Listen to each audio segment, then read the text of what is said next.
ফ্যাসিবাদ বিরোধী আন্দোলনের মাধ্যমে ছাত্রলীগের ২০ দাঁত ভেঙে দেয়া হয়েছে বলে মন্তব্য করেছেন বৈষম্য বিরোধী ছাত্র আন্দোলনের অন্যতম সমন্বয়ক হাসনাত আব্দুল্লাহ। রাজধানীর জাতীয় জাদুঘরের সামনে আয়োজিত ছাত্র জনতার সংহতি সমাবেশে এ মন্তব্য করেন তিনি। বিস্তারিত জানাচ্ছেন ইমতিয়াজ আলম। আজকে সাক্কাম তুমি কোথায়? আনাম তুমি কোথায়? আমরা এই ফ্যাসিবাদ বিরোধী আন্দোলনে ছাত্রলীগের ২০টা দণ্ড উপরে ফেলেছি। বৈষম্য বিরোধী ছাত্র আন্দোলনের সমন্বয়ক হাসনাত আব্দুল্লাহ বলেছেন, গত ১৬ বছর ধরে দেশের সব ক্যাম্পাসে ছাত্রলীগের সন্ত্রাসীরা শিক্ষার্থীদের উপর হামলা করেছে।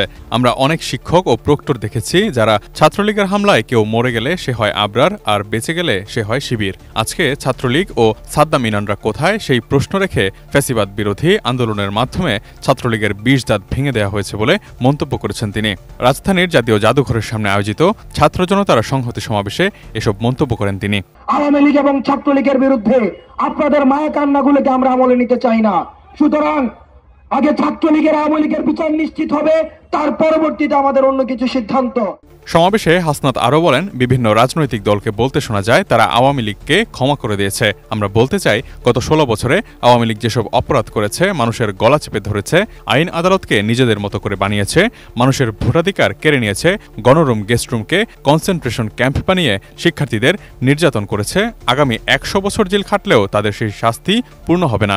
যারা গত ১৬ বছর ধরে নির্যাতনের খড়গ ক্যাম্পাসে জারি রেখেছিল, তাদেরকে মাফ করে দেওয়ার একটা প্রবণতা তারা দেখাচ্ছে। আমরা তাদের কাছে প্রশ্ন রাখতে চাই, তারা পাবলিককে এ পর্যন্ত মাফ চেয়েছে কিনা, যাতে করে আপনারা মাফ করে দিতে পারেন। স্বাস্থ্যকর অল টাইম ফ্যামিলি কেক, সব সময় all time healthy life. Awami লীগের উদ্দেশ্যে এই সমন্বয়ক বলেন, আপনারা এদেশের মানুষের মানবাধিকার লঙ্ঘন করেছেন, ভোটাধিকার কেড়ে নিয়েছেন, গণরুম গেস্টরুমকে কনসেন্ট্রেশন ক্যাম্প বানিয়ে শিক্ষার্থীদের নির্যাতন করেছেন। আপনারা যদি কখনো দেশে ফিরতে চান, আপনাদের প্রত্যেকের বিচার নিশ্চিত করে ছাত্র নাগরিক সিদ্ধান্ত নেবে আপনারা দেশে থাকতে পারবেন কিনা। ছাত্র নাগরিক সিদ্ধান্ত নিয়েছে ২৪ পরবর্তী বাংলাদেশ যতদিন থাকবে ততদিন এদেশে ফেসিবাদের দোসর, লাঠিয়াল বাহিনী ও সহযোগীদের পুনর্বাসন হবে না। আপনারা টুক করে এদেশে ঢুকে যাবেন, এই আশা বাদ দিয়ে দিন। যারা ফ্যাসিবাদকে প্রশ্রয় দিয়েছে, যারা ফ্যাসিবাদের সাথে ছিল, যারা ফ্যাসিবাদের লাঠিয়াল বাহিনী হিসেবে কাজ করেছে, তাদের পুনর্বাসন এই বাংলাদেশে আর কোনোদিন হবে না। হাসনাত বলেন, গণ অভ্যুত্থানে শেখ হাসিনা পালিয়ে গেলেও ভারতে বসে দেশের বিরুদ্ধে ষড়যন্ত্র করে যাচ্ছেন।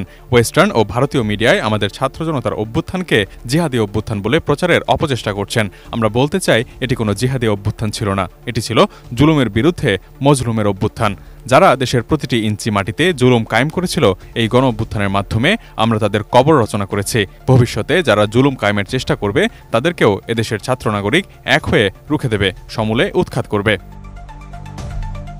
এই সংহতি সমাবেশে জাতীয় নাগরিক কমিটির আহ্বায়ক নাসির উদ্দিন পাটোয়ারি, ছাত্র শিবিরের ঢাকা বিশ্ববিদ্যালয় সভাপতি আবু সাদিক কায়েম, বৈষম্য বিরোধী ছাত্র আন্দোলনের সমন্বয়ক ও একতার বাংলাদেশের মুখপাত্র তাহমিদ আল মুদাসির চৌধুরী, বিপ্লবী ছাত্র পরিষদের আব্দুল ওয়াহেদ, এবি পার্টির যুগ্ম আহ্বায়ক ব্যারিস্টার আসাদুজ্জামান ফুয়াদ বক্তব্য দেন। Imtiaz Alam, desk report, ATN news.